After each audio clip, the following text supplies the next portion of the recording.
ನಂ ಸುರಗುರುಂ ಜಗದೇಕನಾಥಂ ಭಕ್ತಪ್ರಿಯಂ ಸಕಲಲೋಕನಮಸ್ಕೃತಂ ಚ ತ್ರೈಗುಣ್ಯವರ್ಜಿತಮಜಂ ವಿಭುಮಾದ್ಯಮೀಶಂ ವಂದೇ ಭವಗ್ನಮಮರಾಸುರಸಿದ್ಧವಂದ್ಯಂ ವ್ಯಾಸಂ ವಸಿಷ್ಠನಪ್ತಾರಂ ಶಕ್ತೇಃ ಪೌತ್ರಂ ಅಕಲ್ಮಷಂ ಪರಾಶರಾತ್ಮಜಂ ವಂದೇ ಶ್ವಕತಾತಂ ತಪೋನಿಧಿಂ. ಶ್ರೀ ಗುರುಭ್ಯೋ ನಮಃ. ಹರಿ ಓಂ. ವಿಷ್ಣು ಸಹಸ್ರನಾಮ ಸ್ತೋತ್ರದ 26ನೆಯ ಶ್ಲೋಕದ ಚಿಂತನೆಯನ್ನು ಇವತ್ತು ಮಾಡೋಣ. ಸುಪ್ರಸಾದ ಪ್ರಸನ್ನಾತ್ಮ ವಿಶ್ವಧೃಕ್ ವಿಶ್ವಭುಗ್ವಿಭು ಸತ್ಕರ್ತ ಸತ್ಕೃತಿ ಸಾಧು ಜನ್ಹುರ್ನಾರಾಯಣೋ ನರಃ. ಭೀಷ್ಮರು ಹೇಳುತ್ತಾ ಇದ್ದಾರೆ, ಭಗವಂತನ ಮೊದಲನೆಯ ನಾಮ ಸುಪ್ರಸಾದ ಅಂತ ಹೇಳಿ. ಸು ಅಂದರೆ ಶ್ರೇಷ್ಠವಾದ, ಪ್ರಸಾದ ಅನ್ನೋದಕ್ಕೆ ಸುಖ ಅಂತ ಅರ್ಥ. ಭಗವಂತ ಶ್ರೇಷ್ಠವಾದ, ದುಃಖದಿಂದ ಕೂಡದೇ ಇರುವ ಶುದ್ಧವಾದ ಸುಖದ ಸ್ವರೂಪವುಳ್ಳವನು ಎನ್ನುವ ಅರ್ಥದಲ್ಲಿ ಭಗವಂತನನ್ನು ಸುಪ್ರಸಾದ ಅಂತ ಕರೀತಾರೆ. ಇನ್ನೊಂದು ಸು ಅಂದರೆ ಮೋಕ್ಷವನ್ನು ನಮಗೆ ಕೊಡುವಂತಹ, ಮೋಕ್ಷದೊಳಗೆ ಸಿಗುವಂತಹ ಪ್ರಸಾದ, ಸುಖ, ಅದರ ವರ, ಇದನ್ನು ನಮಗೆ ಕೊಡುವವನು ಪರಮಾತ್ಮ. ಸುಪ್ರಸಾದವನ್ನು ಕರುಣಿಸುವವನು, ಮೋಕ್ಷ ಪ್ರಸಾದವನ್ನು ಕರುಣಿಸುವವನು ಪರಮಾತ್ಮ. ಆದ್ದರಿಂದ ಸುಪ್ರಸಾದ ಇದು ಭಗವಂತನ ನಾಮ.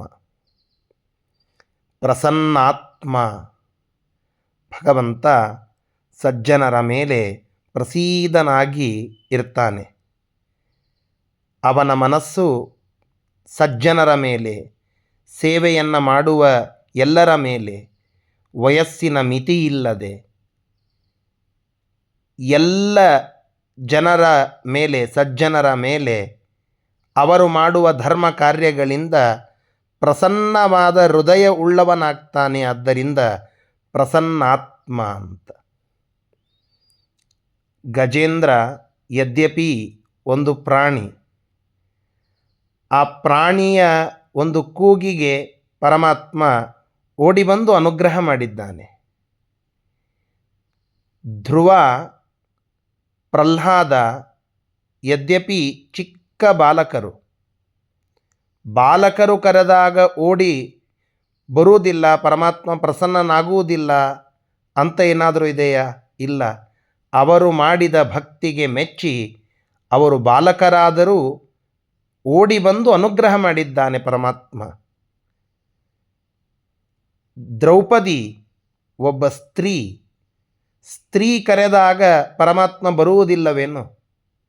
ಒಬ್ಬ ಸ್ತ್ರೀ ಅತ್ಯಂತ ಭಕ್ತಿಯಿಂದ ಪರಮಾತ್ಮನನ್ನು ಕೂಗಿ ಕರೆದರೆ ಅಲ್ಲಿ ಬಂದು ಆ ದ್ರೌಪದಿಯ ಮೇಲೆ ಅನುಗ್ರಹವನ್ನು ಮಾಡಿದ್ದಾನೆ ಪರಮಾತ್ಮ. ಹೀಗೆ ಒಂದು ಪ್ರಾಣಿ, ಒಂದು ಪಕ್ಷಿ, ಒಬ್ಬ ಹೆಣ್ಣು, ಒಬ್ಬ ಚಿಕ್ಕ ಬಾಲಕ, ದೀನರೇ ಇರಲಿ, ದಲಿತರೇ ಇರಲಿ, ಗಲಿತರೇ ಇರಲಿ, ವಿಸ್ಖಲಿತರೇ ಇರಲಿ, ಯಾರೇ ಭಕ್ತಿಯಿಂದ ಕೂಡಿದ ಸ್ತೋತ್ರ ಮಾಡಿ ಪರಮಾತ್ಮನನ್ನು ಸೇವಿಸಿದರೆ ಅವರ ಪಾಲಿಗೆ ಪ್ರಸನ್ನವಾದ ಹೃದಯ ಉಳ್ಳವನಾಗ್ತಾನೆ ಅನ್ನುವ ಅರ್ಥದಲ್ಲಿ ಪ್ರಸನ್ನಾತ್ಮ ಅಂತ ಪರಮಾತ್ಮನನ್ನು ಕರೆಯುವುದುಂಟು.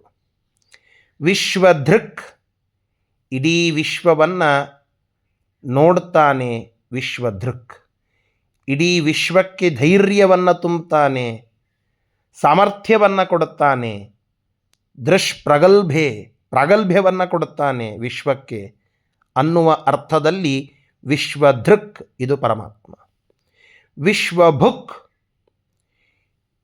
ಪ್ರಳಯದ ಸಂದರ್ಭದಲ್ಲಿ ಈ ಇಡೀ ವಿಶ್ವವನ್ನೇ ತನ್ನ ಭೋಜನವಾಗಿಸಿಕೊಂಡು ಇದನ್ನು ಪೂರ್ಣವಾಗಿ ನುಂಗಾಕಿ ಬಿಡುವ ಸಾಮರ್ಥ್ಯ ಪರಮಾತ್ಮನಿಗುಂಟು. ಅಲ್ಲಿಯವರೆಗೆ ಇದರ ಪಾಲನೆಯನ್ನು ಮಾಡುವ ಸಾಮರ್ಥ್ಯ ಪರಮಾತ್ಮನಿಗುಂಟು. ವಿಶ್ವಂ ಭುಂಕ್ತೆ ಇತಿ ವಿಶ್ವಭುಕ್, ವಿಶ್ವಂ ಪಾಲಯತಿ ಇತಿ ವಿಶ್ವಭುಕ್. ಅದು ಪರಮಾತ್ಮ. ವಿಭು, ವಿಭು ಅಂತಂದರೆ ಸಮರ್ಥ ಅಂತ ಒಂದರ್ಥ. ಇನ್ನೊಂದು ಸತ್ಯಸಂಧ ತೀರ್ಥರು ಅರ್ಥವನ್ನು ತಿಳಿಸ್ತಾ ಹೇಳುತ್ತಾರೆ, ವಿವಿಧಂ ಭವತೀತಿ ವಿಭು ಅಂತ. ಪರಮಾತ್ಮ ಎಲ್ಲ ಜೀವರಲ್ಲಿ ಇದ್ದು ವಿವಿಧನಾಗಿ ಇರಬಲ್ಲ, ನನ್ನಲ್ಲಿ ನಾನಾಗಿ ಇರಬಲ್ಲ, ನಿಮ್ಮಲ್ಲಿ ನಿಮ್ಮ ರೂಪದಿಂದ ಇರಬಲ್ಲ. ಒಂದು ಪ್ರಾಣಿ, ಪಕ್ಷಿ, ಗಿಡ, ಮರ, ಸಣ್ಣ ಜಂತುಗಳು ಇವುಗಳನ್ನು ಹಿಡಿದುಕೊಂಡು ಅತ್ಯಂತ ದೊಡ್ಡದಾದ ಒಬ್ಬ ವ್ಯಕ್ತಿಯವರೆಗೂ ಕೂಡ ಎಲ್ಲರಲ್ಲಿ ಪರಮಾತ್ಮ ವಿವಿಧ ರೂಪಗಳಿಂದ ಇರ್ತಾನೆ. ಅನಂತ ರೂಪಗಳನ್ನು ತೆಗೆದುಕೊಂಡು ವಿವಿಧನಾಗಿದ್ದಾನೆ ಪರಮಾತ್ಮ. ವಿವಿಧಂ ಭವತೀತಿ ವಿಭು. ಈ ರೀತಿಯಾಗಿ ಸರ್ವವ್ಯಾಪ್ತನಾಗಿ ಪರ್ವೇಸಿವ್ ಆಗಿ ಇರುವಂತಹ ಪರಮಾತ್ಮನನ್ನು ವಿಭು ಅಂತ ಕರೀತದೆ ಶಾಸ್ತ್ರ. ಸತ್ಕರ್ತ, ಸತ್ಕರ್ತ ಸತ್ಯವಾದ, ಸತಃ ಸತ್ಯವಾದ ಜಗತ್ತನ್ನು ಕರ್ತ ಮಾಡಿದಂಥವನು. ಈ ಜಗತ್ತು ಇದು ಸತ್ಯವಾಗಿ ಇದೆ. ಇಂತಹ ಸತ್ಯವಾದ ಜಗತ್ತಿನ ಕರ್ತ, ನಿರ್ಮಾಪಕ ಪರಮಾತ್ಮ. ಆದ್ದರಿಂದ ಸತ್ಕರ್ತ ಅಂತ. ಈ ಸನ್ ಅಥವಾ ಸತ್ ಅನ್ನುವ ಶಬ್ದವನ್ನು ನಾವು ಶುದ್ಧತೆಗೆ ಕೂಡಿ ಹೇಳುತ್ತೇವೆ. ಅಂದರೆ ಸಜ್ಞಾನ ಅನ್ನೋದಕ್ಕೆ ಅರ್ಥ ಏನು? ಅಜ್ಞಾನದ ಸ್ಪರ್ಶ ಇಲ್ಲದೆ ಇರುವ ಶುದ್ಧವಾದ ಜ್ಞಾನ ಅಂತ. ಸತ್ಶಕ್ತಿ ಅನ್ನೋದಕ್ಕೆ ಅರ್ಥ ಏನು? ಅಶಕ್ತಿ, ಇದರ ಸ್ಪರ್ಶವೇ ಇಲ್ಲದೆ ಇರುವ ಪೂರ್ಣವಾದ ಶಕ್ತಿ ಅಂತ. ಹಾಗೆ ಸತ್ಕರ್ತ ಅಂತನ್ನೋದಕ್ಕೆ ಅರ್ಥ ಏನು? ಏನೋ ಕಷ್ಟಪಟ್ಟು ಜಗತ್ತನ್ನು ನಿರ್ಮಾಣ ಮಾಡಿ ಒಂದು ದೊಡ್ಡದಾದ ಕಾರ್ಯವನ್ನು ಮಾಡಿಬಿಟ್ಟ, ಬಹಳ ಕಷ್ಟಪಟ್ಟ ಪರಮಾತ್ಮ ಇಲ್ಲ. ಲೀಲೆಯ ಅದನ್ನು ಮಾಡಿದ್ದಾನೆ. ಯಾವುದೇ ದುಃಖ, ಕ್ಲೇಶ ಇವುಗಳಿಲ್ಲದೆ ಪರಮಾತ್ಮ ಈ ಜಗತ್ತಿನ ಕಾರ್ಯವನ್ನು ಮಾಡಿದ್ದಾನೆ. ಆದ್ದರಿಂದ ಭಗವಂತ ಸತ್ಕರ್ತ ಅಂತ ನಾವು ಕರೀತೇವೆ. ಸಜ್ಜನರ ಒಳಗಡೆ ಇದ್ದು ಆ ಕಾರ್ಯಗಳನ್ನೆಲ್ಲ ತಾನೇ ಮಾಡಿಸ್ತಾನೆ. ಆದ್ದರಿಂದ ಸತ್ಕರ್ತ. ಹೀಗೆ ಅನೇಕ ಅರ್ಥಗಳನ್ನು ಸತ್ಕರ್ತ ಅನ್ನುವ ಶಬ್ದಕ್ಕೆ ತಿಳಿದುಕೊಳ್ಳಬಹುದು. ತಾತ್ಪರ್ಯ, ಪರಮಾತ್ಮ ಸತ್ಕರ್ತ ಆಗಿದ್ದಾನೆ. ಸತ್ಕೃತಿ, ಸತ್ಯವಾದ ಕರ್ಮ ವ್ಯಾಪಾರವನ್ನು ಮಾಡುವಂತಹ ಪರಮಾತ್ಮ ಸತ್ಕೃತಿ ಅಂತ ಅನ್ನಿಸಿಕೊಳ್ಳುತ್ತಾನೆ. ಇನ್ನೊಂದು, ಲಕ್ಷ್ಮೀದೇವಿಗೆ ಸತೀ ಕೃತಿ ಅನ್ನುವ ಎರಡು ಹೆಸರುಗಳು. ಆ ಸತೀ ಕೃತಿ ಈ ಹೆಸರಿನ ಲಕ್ಷ್ಮೀದೇವಿಗೆ ಒಡೆಯ, ಪತಿ ಪರಮಾತ್ಮ. ಆದ್ದರಿಂದ ಸತ್ಕೃತಿ ಇದು ಪರಮಾತ್ಮನಿಗೆ ಇರುವ ಹೆಸರು. ಸಾಧು, ಸಾಧ್ನೋತಿ ಪರಕಾರ್ಯಂ ಸಾಧು. ತನ್ನ ಪ್ರಾರ್ಥನೆಯನ್ನು ಮಾಡುವ, ತನ್ನ ಸ್ತೋತ್ರವನ್ನು ಮಾಡುವ, ಶರಣಾಗತರಾಗಿ ಬಂದು ಧರ್ಮಾಚರಣೆಯಲ್ಲಿ ನಿರತರಾದ ಜನರ ಪರವಾಗಿ ತಾನೇ ನಿಂತು ಕೆಲಸ ಮಾಡುತ್ತಾನೆ. ಅವರ ಕಾರ್ಯವನ್ನು ತಾನು ಮಾಡಿ ಅವರಿಗೆ ಶ್ರೇಯಸ್ಸನ್ನು ಕೊಡುತ್ತಾನೆ. ಇದು ಪರಮಾತ್ಮನ ವಿಶಿಷ್ಟವಾದ ಗುಣ. ಆದ್ದರಿಂದ ಸಾಧು, ಸಾಧ್ನೋತಿ ಪರಕಾರ್ಯಂ. ಪಾಂಡವರ ಕೌರವರ ಯುದ್ಧದಲ್ಲಿ ಧರ್ಮವನ್ನು ಬೆಂಬಲಿಸಿದ ಪಾಂಡವರ ಪರವಾಗಿ ತಾನೇ ನಿಂತು ಇಡೀ ಯುದ್ಧದ ಮುಂದಾಳತ್ವವನ್ನು ತೆಗೆದುಕೊಂಡು ಆ ಪಾಂಡವರ ಕಾರ್ಯವನ್ನು ಸಾಧ್ನೋತಿ, ಸಾಧಿಸಬಲ್ಲ ಪರಮಾತ್ಮ, ಸಾಧಿಸಿ ತೋರಿಸಿದ ಪರಮಾತ್ಮ. ಆದ್ದರಿಂದ ಸಾಧು ಅಂತ ಪರಮಾತ್ಮನನ್ನು ನಾವು ಕರೀತೇವೆ. ವಾಲಿ ತಪ್ಪು ಮಾಡಿದಾಗ ಸುಗ್ರೀವನ ಜೊತೆಗೆ ನಿಂತು ಸುಗ್ರೀವನ ಕಾರ್ಯವನ್ನು, ಸುಗ್ರೀವ ಹನುಮಂತನ ಪರವಾಗಿ ಇದ್ದ ಕಾರಣಕ್ಕಾಗಿ ಅವನ ಕಾರ್ಯವನ್ನು ತಾನೇ ಸಾಧಿಸಿ ತೋರಿಸಿದ. ಆದ್ದರಿಂದ ಸಾಧು ಅಂತ. ಜನ್ಹು ಅಂತ ಪರಮಾತ್ಮನಿಗಿರುವ ಒಂದು ಹೆಸರು. ಜಹಾತಿ ಅಯೋಗ್ಯಾನ್ ಇತಿ ಜನ್ಹು ಅಂತ. ಅಯೋಗ್ಯರಾದಂತಹ ಜನರನ್ನು ದೂರ ಸರಿಸ್ತಾನೆ, ಅವರನ್ನು ಹತ್ತಿರಕ್ಕೆ ಸೇರಿಸಿಕೊಳ್ಳುವುದಿಲ್ಲ. ಆದ್ದರಿಂದ ಪರಮಾತ್ಮನಿಗೆ ಜನ್ಹು ಅನ್ನುವ ಹೆಸರು. ಜಹಾತಿ ಅಯೋಗ್ಯಾನ್. ಪರಮಾತ್ಮ ನಾರಾಯಣ. ಈ ಹೆಸರು ಭಗವಂತನ ಮೂಲ ರೂಪದ ಹೆಸರು. ಮೋಕ್ಷದೊಳಗೆ ಪರಮಾತ್ಮನ ರೂಪ, ಆ ನಾರಾಯಣ ರೂಪ, ಅದನ್ನು ನಾವು ಚಿಂತನೆ ಮಾಡಬೇಕು ಅಂತ ಶಾಸ್ತ್ರಗಳು ನಮಗೆ ತಿಳಿಸಿಕೊಡುತ್ತವೆ. ನಾರಾಯಣ ಪರಮಾತ್ಮ ನಾರಾಯಣ ಅಂತ ಅನ್ನಿಸಿಕೊಂಡಿದ್ದಾನೆ. ನಾರಾಯಣ ಅನ್ನುವ ಶಬ್ದದ ಅರ್ಥ ಏನು? ಮೊದಲನೆಯದ್ದು ಗುಣಪೂರ್ಣ ಅಂತನ್ನುವ ಒಂದು ಅರ್ಥ ನಾರಾಯಣ ಶಬ್ದಕ್ಕೆ ಇದೆ. ಅರ ಅನ್ನೋದಕ್ಕೆ ದೋಷಗಳು ಅಂತ ಅರ್ಥ.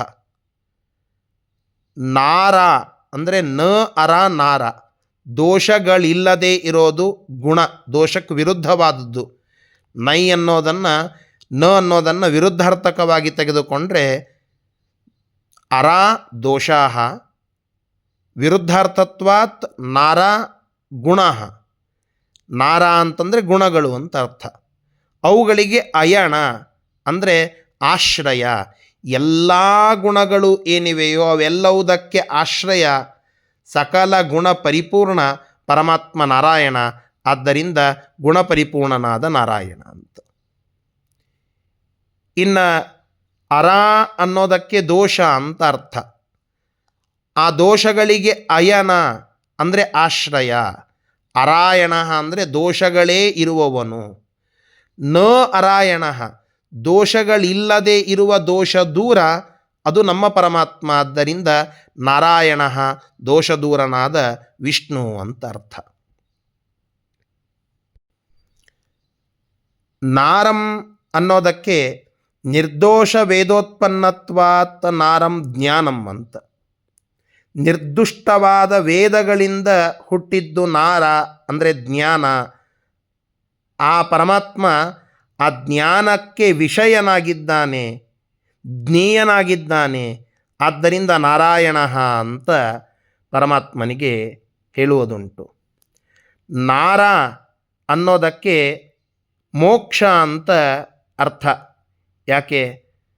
ದೋಷಗಳೇ ಇಲ್ಲದೆ ಇರುವ ಪರಿಶುದ್ಧವಾದ ಲೋಕ ಅದು ನಾರ, ಅರ್ಥಾತ್ ಮೋಕ್ಷ ಅಂತ ಅರ್ಥ. ಆ ಮೋಕ್ಷದಲ್ಲಿ ಇರುವ ಮುಕ್ತರಿಗೂ ಕೂಡ ಭಗವಂತನೇ ಅಯನ, ಪರಮಾತ್ಮನೇ ಆಶ್ರಯ. ಮುಕ್ತಾಹ ತದಾಶ್ರಯತ್ವಾತ್ ನಾರಾಯಣ. ಪರಮಾತ್ಮ ಮುಮುಕ್ಷುಗಳಿಗೆ ಗಮ್ಯ, ಮೋಕ್ಷದಲ್ಲಿರುವವರಿಗೂ ಆಧಾರ. ಜ್ಞಾನದಿಂದ ಲಭ್ಯ, ಜ್ಞೇಯ, ದೋಷ ದೂರ, ಗುಣ ಪರಿಪೂರ್ಣ. ಈ ಎಲ್ಲ ಅರ್ಥಗಳನ್ನು ಕೂಡಿಕೊಂಡು ನಾರಾಯಣ ಅನ್ನೋದು ಪರಮಾತ್ಮನಿಗೆ ಇರುವಂತಹ ಅತ್ಯಂತ ಅದ್ಭುತವಾದ ಹೆಸರು. ನರಹ, ನರಹ ನಿರ್ವಿಕಾರನಾಗಿದ್ದಾನೆ. ನಾ ಪರಿವರ್ತನೆ ಅನ್ನೋ ಒಂದು ಧಾತು. ಅದರ ಅರ್ಥದಲ್ಲಿ ನರಹ ಅಂದರೆ ನಿರ್ವಿಕಾರ, ಯಾವುದೇ ವಿಕಾರ ಇಲ್ಲದೆ ಇರುವವನು, ಅವಿನಾಶಿಯಾದಂಥವನು ಅನ್ನುವ ಅರ್ಥದಲ್ಲಿ ನರಹ ಅನ್ನೋದು ಪರಮಾತ್ಮನಿಗೆ ಇರುವ ಹೆಸರು. ಇಂತಹ ಪರಮಾತ್ಮ ನಮ್ಮ ಮೇಲೆ ವಿಶಿಷ್ಟವಾದ ಅನುಗ್ರಹವನ್ನು ಮಾಡಲಿ ಅಂತ ಇವತ್ತಿನ ಶ್ರೇಷ್ಠವಾದ ದಿನ ರಕ್ಷಾಬಂಧನ, ಹಯಗ್ರೀವದೇವರ ಜಯಂತಿ. ಇಂತಹ ದಿನದಂದು ನಾವೆಲ್ಲ ಪ್ರಾರ್ಥನೆಯನ್ನು ಮಾಡೋಣ. ಶ್ರೀಕೃಷ್ಣಾರ್ಪಣಮಸ್ತು. ಹರಯೇ ನಮಃ.